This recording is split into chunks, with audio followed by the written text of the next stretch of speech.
Hare Krishna. Bhagavatam episode 29 ముందు భాగంలో హిరణ్యకశిపుడి జననం, అతడి యొక్క భీకర ప్రతిజ్ఞ తెలుసుకున్నాం. ఆ తర్వాత హిరణ్యాక్షుడి అంత్యక్రియలు చేయటం చెప్పుకున్నాం. హిరణ్యాక్షుడి కొడుకులైన శకుని, శంబర, కాలనాభ, మధోత్కచ ప్రముఖులను ఓదార్చాడు హిరణ్యకశిపుడు. వాళ్ళ తల్లిని, హిరణ్యాక్షుని మిగిలిన భార్యలను కూడా రప్పించి మరీ ఓదార్చాడు. పుత్రశోకంతో తల్లి దితి బోరున ఏడవసాగింది. అప్పుడు హిరణ్యకశిపుడు అందరినీ దగ్గరకు తీసుకొని అద్భుతముగా వేదాంతాన్ని బోధించాడు. అవును, మీరు విన్నది నిజమే. దుర్మార్గుడు, మహాభయంకరుడు వేదాంతం చెప్పాడు. అంతటి రాక్షసుడికి వేదజ్ఞానం ఏంటి అని మీరు ఆశ్చర్యపోవచ్చు. హిరణ్యకశిపుడు మహాజ్ఞాని, విష్ణువే గొప్పవాడని అతడికి తెలుసు. కానీ దేవతలు విష్ణువును ప్రార్థించటం, విష్ణువు వారి కోసం రాక్షసులను సంహరించటం వంటి కారణాల చేత రాక్షసులని రక్షించుకోవాలనే తపనతో, అది మాత్రమే కాకుండా తమ్ముడి మీద ఉన్న ప్రేమతో హరిని ద్వేషించటం మొదలెట్టాడు. అంతేగాని వేదాంత బోధనలో హిరణ్యకశిపునికి సాటి రావటం అంత సులభం కాదు. హిరణ్యకశిపుడు ఏడుస్తున్న తన తల్లికి జ్ఞానోదయం కలిగిస్తూ, తల్లి, లోకం ఒక చలిపందిరి వంటిది. ప్రాణులందరూ దాహం కోసం వచ్చిన బాటసారులు. వాళ్ళు దాహం తీర్చుకోవటానికి వచ్చి వెళ్ళిపోతున్నట్టు మనం కూడా ఈ సంసారంలోకి వచ్చి మన పని కాగానే వెళ్ళిపోతూ ఉంటాం.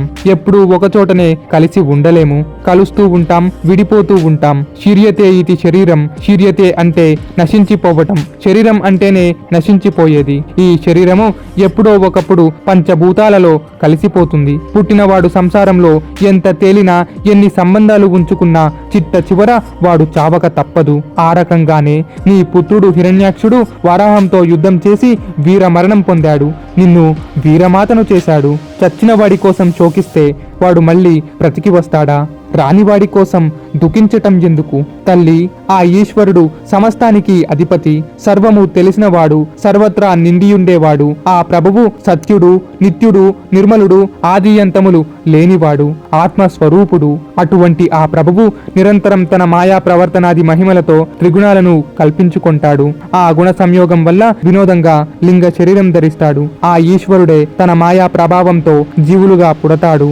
గుణం లేనివాడు, కర్మ లేనివాడైన ఆ ఈశ్వరుడు గుణం ఉన్నట్టుగా కనపడి, కర్మ అంటినట్టుగా లీలలు చేసి తానే జీవులుగా పుడుతూ సుఖ దుఃఖాలు అనుభవిస్తాడు. పుట్టేది ఈశ్వరుడే, చచ్చేది ఈశ్వరుడే. సంసారంలో మునిగి మళ్ళీ విడిపోతూ వైరాగ్యాన్ని పొందేది కూడా ఈశ్వరుడే. ఇదంతా పరమేశ్వర స్వరూపమే. అన్ని జీవులు ఆ పరమేశ్వరుడే. ఆయన కానిది ఏమీ లేదు. సర్వము శివమయమే అని అన్నాడు. ఇక్కడితో ఆగకుండా ఏడుస్తున్న తన తల్లిని ఓదార్చడానికి ప్రేతబంధు యమ సంవాదం అనే కథను కూడా చెబుతాడు. ఇప్పుడు మనం ఆ ప్రేత యమబంధు సంవాదం అనే కథను చెప్పుకోబోతున్నాం. పూర్వం ఉషీనర దేశంలో సుయజ్ఞుడనే రాజు ఉండేవాడు. అతడు ఒక యుద్ధంలో శత్రువుల చేతికి చిక్కి మరణించాడు. ఆ మహారాజు యొక్క రత్న కవచం చిరిగిపోయింది, ఖడ్గం విరిగిపోయింది, ఆభరణాలు సురిగిపోయాయి. వక్షస్థలం భయంకరమైన బాణాలతో నిండిపోయింది. ఆ గాయాల నుంచి రక్తం ప్రవహిస్తూ ఉంది. కళ్లల్లో కదలిక లేదు. అందమైన అతని ముఖమంతా దుమ్ము కొట్టుకుపోయి ఉంది. కేశజాలం చిందర వందర అయ్యింది. దంతాలు బిగుసుకుపోయాయి. అతని బాహువులు తెగి నేల మీద పడ్డాయి. ప్రాణం లేని ఆ రాజు శవం చుట్టూ అతడి బంధువులు చేరారు. భార్యలు, భార్య పుత్రులు, బంధుజనులు విలపించసాగారు. సుయజ్ఞుడి భార్యలు అతడి పాదాలు పట్టుకొని బోరు బోరున ఏడవసాగారు. నీవు లేకుండా మేము ఉండలేము, అగ్నిలో దూకి చనిపోతాము అనుకుంటూ వెక్కి వెక్కి ఏడుస్తున్నారు. రాత రాసిన బ్రహ్మను తెగతిట్టుకున్నారు. వారి కన్నీళ్లు రక్తపు నీరుగా కనపడ్డాయి. అదే సమయంలో ప్రాణం తీసుకుపోదామని వచ్చిన యమధర్మరాజు ఏడుస్తున్న రాజుగారి భార్యలను చూశాడు. వారిపై ఎందుకో యమధర్మరాజుకి జాలి కలిగింది. చావు రాసిపెట్టి ఉంటే యముడు తన సొంత వారిని కూడా తీసుకుపోతాడు. ఆయనకు ధర్మమే ప్రధానం. అటువంటి ఆ మహానుభావునికి జాలి కలగటం ఏమిటి అంటే దానికి నా సమాధానం మనకి ఇలా ఓ పురాణ కథ అందించడానికే అని చెప్పవచ్చు. బోరు బోరున ఏడుస్తున్న రాజుగారి భార్యలను ఓదార్చటానికి, జ్ఞానోదయం చేయటానికి యముడంతటి వాడు ఓ బాలుడి రూపం ధరించి అక్కడికి వచ్చాడు. వారిని ఓదారుస్తూ, ఓ అజ్ఞానులారా, చనిపోయిన వాడి కోసం ఏడుస్తున్నారా? ఈయన అమరుడని మీరేమైనా కలగన్నారా? పుట్టిన ప్రాణి గిట్టక తప్పదు అని మీకు తెలియదా? రోజు ఎవరో ఒకరు ఈ లోకంలో మరణిస్తూనే ఉన్నారు. అది మీరు చూడలేదా? ఏదో ఒక రోజు ఇలాంటిది జరుగుతుందని మీకు తెలియదా? పోని ఆయన మరణిస్తే మీరు మాత్రం అమరులేమో అని శోకిస్తున్నారా? మీకు కూడా మృత్యువు తప్పదని మీరు మర్చిపోతున్నారా? మృత్యువును తప్పించుకోవటం ఎవరికీ సాధ్యం కాని పని. ప్రాణి ఎక్కడ నుంచి ఎక్కడికి వచ్చాడో మళ్ళీ అక్కడికి పోవటం తప్పదు. ఇప్పుడు ఇక్కడ జీవుడు లేడు, కేవలం అతడి శరీరం మాత్రమే మిగిలి ఉంది. ఈ వ్యర్థ శరీరం కాసేపట్లో కుళ్ళిపోతుంది. కాబట్టి ఈ శవాన్ని ఇలానే ఉంచుకొని ఏడవటం వల్ల మీకు ఎటువంటి ప్రయోజనము లేదు. అసలు ఈ శరీరాన్ని సృష్టించేది, రక్షించేది, నాశనం చేసేది ఆ పరమేశ్వరుడే. ఆ పరమేశ్వరుడి దయ ఉంటే అడవులలో క్రూర మృగాల మధ్య ఉన్నా సరే సుఖముగా ఉంటాము. అదే ఆయన యొక్క దయ లేకుంటే రాజ్యంలో వేలాది సైనికుల మధ్య భోగాలు అనుభవిస్తున్నా సరే ఆ రాజు మరణిస్తాడు. పంచభూతాలతో తయారైన ఈ దేహం ఒక భవనం వంటిది. ఈ భవనం వంటి శరీరంలో ఆత్మపురుషుడు పూర్వకర్మానుసారి అయి ప్రవర్తిస్తూ ఉంటాడు. కాలం తిరిగిపోగానే ఈ భవనం నుంచి వెళ్ళిపోతాడు. దేహం అశాశ్వతం, అందులోని ఆత్మస్వరూపుడు శాశ్వతుడు. ఎప్పటికైనా దేహం చెడిపోతుందే కాని లోపలి ఆత్మరామునకు నాశనం లేదు. ఈ మనిషి ఇంకా ఆత్మ వేరువేరే కాని ఎప్పుడూ ఒకటి కాదు. ఎక్కడైనా కలలో కనిపించిన సంపద యథార్థం అవుతుందా? కర్మానుబంధం ఉంటే సంయోగం కలుగుతుంది. కర్మఫలం అనుభవించాక బంధం విడిపోయి వియోగం ఏర్పడుతుంది. ఈ మాయా ప్రపంచం యొక్క రహస్యము తెలుసుకున్న మునులు ఇంకా జ్ఞానులు శాశ్వతమైన వాటి గురించి సంతోషించరు, అశాశ్వతమైన వాటి గురించి దుఃఖించరు. అజ్ఞానులు, అవివేకులు మాత్రమే సుఖాలకు పొంగిపోతారు, దుఃఖాలకు కృంగిపోతారు అని చెప్పాడు. ఇక్కడే బాలరూపంలో ఉన్న యముడు వారికి జ్ఞానం అందించడం కోసం ఉపనిషద్ గాథను కూడా చెప్తాడు. ఆ అద్భుతమైన ఉపనిషద్ గాథను మనం కూడా ఇప్పుడు వినబోతున్నాం. పూర్వం ఒక అడవిలో ఒక కిరాతకుడు ఉండేవాడు. వాడు పక్షులను వేటాడి జీవిస్తూ ఉండేవాడు. ఒకనాడు సూర్యోదయం కాగానే ఆ కిరాతకుడు వేట కోసం బయలుదేరాడు. రకరకాల పక్షులను వేటాడుతూ ముందుకు వెళ్ళాడు. అక్కడే ఒక జంట పక్షులను చూశాడు.